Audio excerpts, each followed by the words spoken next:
எங்க இருக்கு வைக்கணும்? இங்க உள்ள வைங்க. Okay madam. நான் கொஞ்சம் கிளிக் பண்ணுறேன். பார்க்கலாம்.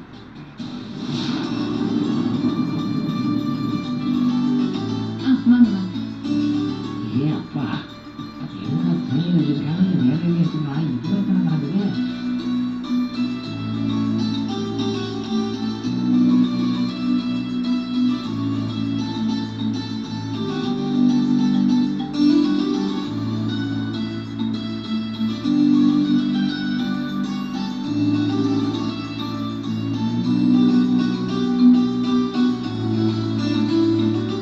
மேடம் மேடம் எல்லா பாக்ஸும் வந்துருச்சு. நீங்க ஒரு தடவை செக் பண்ணிக்கிறீங்களா? தேங்க்ஸ்ங்க. நாங்க பாத்துக்கிறோம். அப்போ நாங்கள் வரோம் மேடம். காஃபி ஏதாவது சாப்பிட்டு? இல்லை பரவாயில்ல மேடம். சரி. வா போகலாம். அவளே கொஞ்சம் வேலை இருக்கு, அண்ணன் வந்துடுறேன். சிஸ்டர், இது என்னது இவ்வளவு பார்சல் வந்திருக்கு? யாருக்கு இதெல்லாம்? எல்லாம் உங்க கல்யாணத்துக்காக தான் சார்.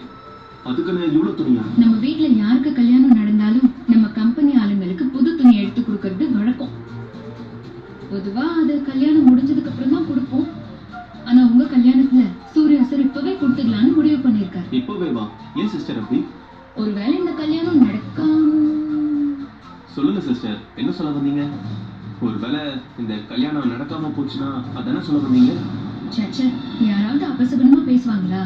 ஒருவேளை இந்த கல்யாணம் நடந்ததுக்கு அப்புறம் துணி கொடுக்க லேட் ஆயிடுச்சுன்னா ஓ சரி சரி. தொழிலாளிங்க மனசு கஷ்டப்படும்ல. அதுவும் இல்லாம கல்யாணத்துக்கு முன்னாடியே கொடுத்துட்டா எல்லாரும் கல்யாணத்துக்கு புது ட்ரெஸ் போட்டுட்டு வருவாங்கல்ல, அதுதான் சொல்லுவேன்.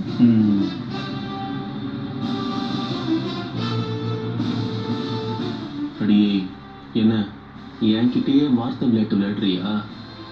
இந்த கல்யாணம் நடந்தே தீரும். இந்த கல்யாணத்துல நீ இருக்கியான்னு பாருடி. உன்னை தூக்கிறது தாண்டி